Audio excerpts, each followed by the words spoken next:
Hey everybody, how's it going? Steve here, and today is an exciting day. We finally got the release of Nintendo Switch System Firmware 20. And I know that the numbers don't really mean anything at this point because Nintendo issues so many firmware updates for the original Switch, but this is the update that they promised during the April 2nd Direct, the one that essentially gets the Switch ready for the release of the Switch 2.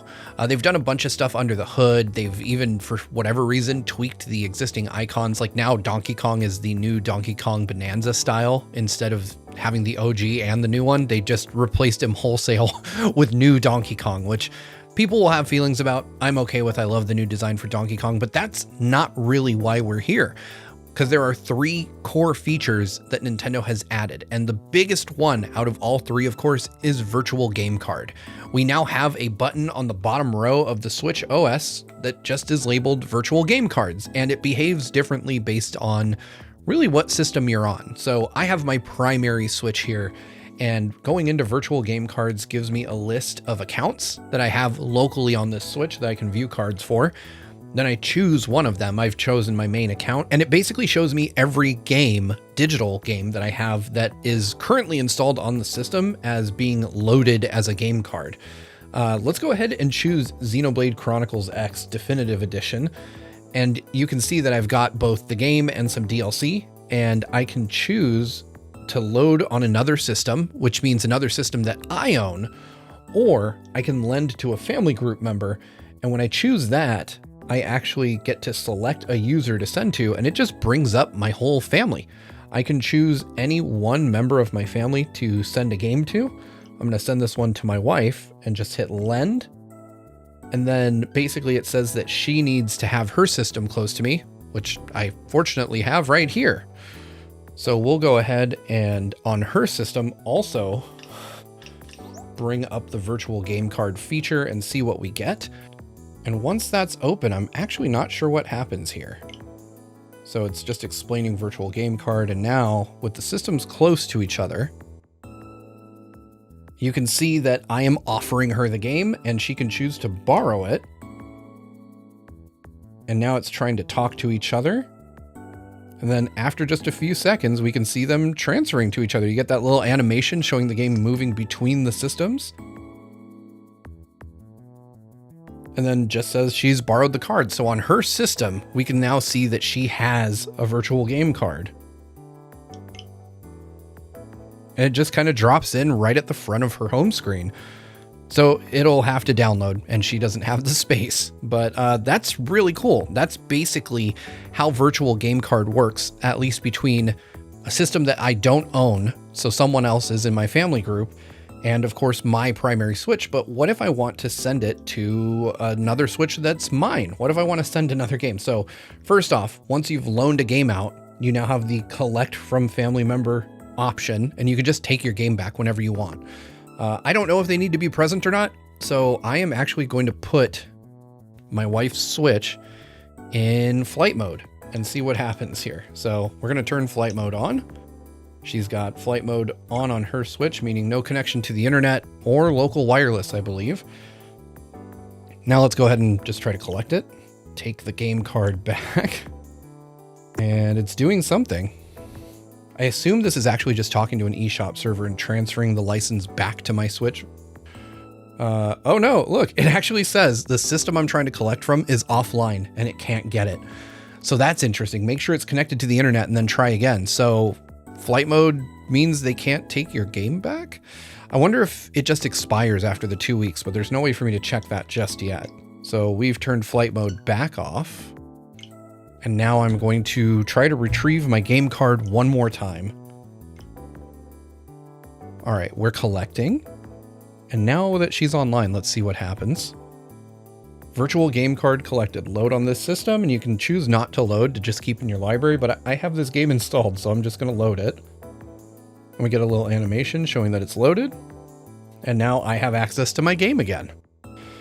So what if we want to go back and use it on a secondary system? I've got my Switch Lite here. I have way too many of these, apparently. Let's go ahead and find out what happens if I try to loan myself a game. All right, so I've got Virtual Game Card loaded once again on this system now. I'm going to go to my primary account, And this time let's choose a smaller game. Let's say I hate myself and I want to load Wukong. I will load this on another system. And now let's see, what does it say? There are no other systems the virtual game card can be loaded on. To load a virtual game card on another system, that system will need to be linked with this system. So how do we do that? Oh, here we go. So apparently you have to do this all on the other system. So if I go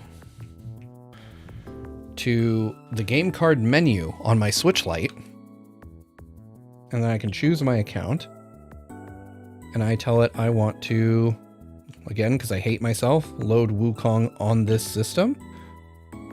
Now it will tell me I have to link my primary, my OLED, with this system. So I'm going to hit next on that.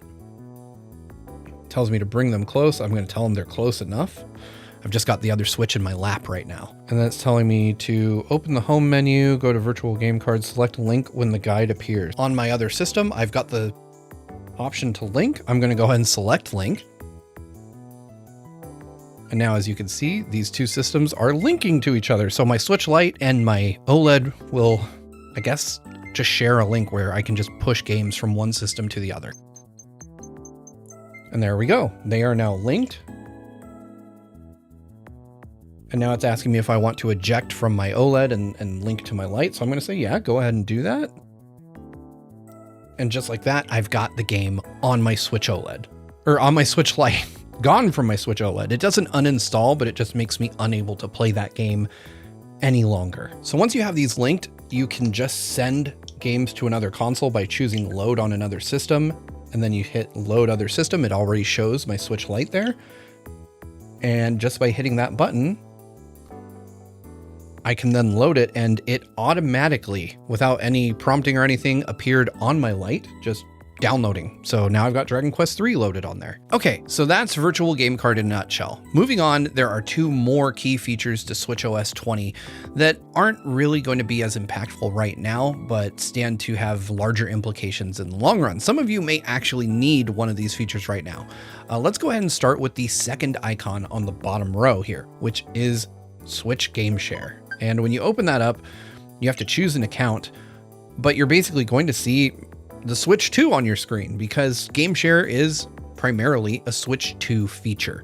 And what this does is it's basically like DS Download Play. It lets you share a game with someone who has a Switch 2 and lets you play alongside them, whether it's, joining in a game of Super Mario 3D World or something like that. But unfortunately, without anybody having a Switch 2, this feature is essentially useless right now because the Switch 1 cannot do Game Share. It can't create a Game Share session. It can only join one, meaning that we're really not going to be able to use this until there are Switch 2s out in the wild. You can see all I can do is search, and if I can't find one, I can't find one, which obviously is going to be the case right now. But the final feature that some people are going to need right this second is the system transfer. Let's go ahead and get all the way down there. And Nintendo has added a tool into the Switch 2 OS that makes you able to transfer your data to a Switch 2. All the way at the bottom in System, and near the bottom of that, you'll find System Transfer to Nintendo Switch 2. And there are a couple of options here which I don't recommend exploring too much, because when you hit Next here, you're going to be prompted with a simple question. You hit OK, and then, do you have a Switch 2? And you can say, my Switch 2 is close to me, or I don't have one near me. And obviously I don't, so we're going to select that.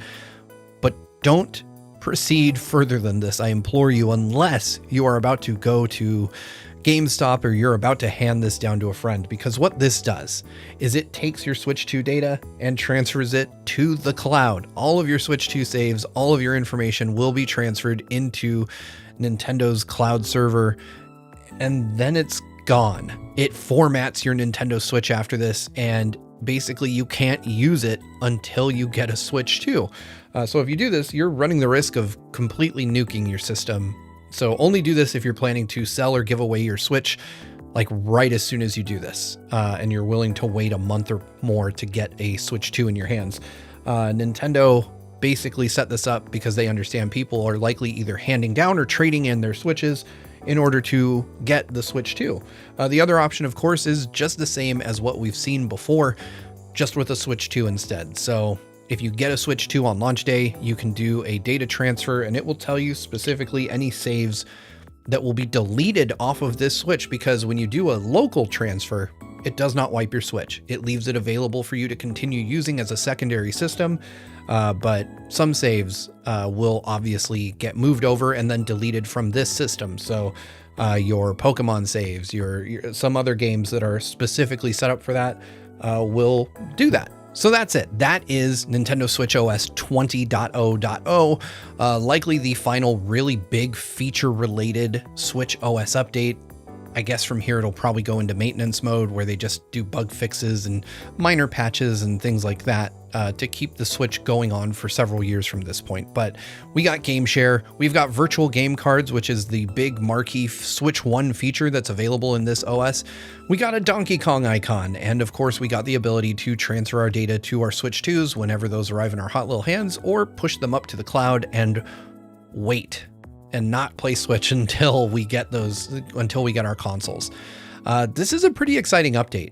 I don't think I've ever seen a OS update for a console that actually added such meaningful features for a console this old. Usually by long before this point, these systems are on life support, their feature sets are set in stone, and you're just kind of done. So kudos to Nintendo for actually extending Virtual Game Card all the way to the Switch 1, even so late into its life. I think this is a net positive. I think it makes digital games more usable, it makes it more beneficial, and ultimately, for families like mine, it saves us money, because now if I have a digital game, I don't have to then go get my kids a physical copy if they're interested. I don't have to loan them my Switch. I can just loan them my digital game. And that's huge. That's a very consumer-friendly move, and one that I think is kind of long overdue.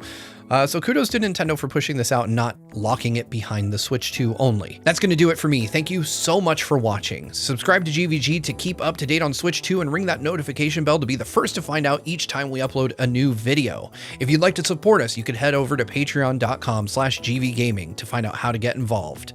And I'll see you next time.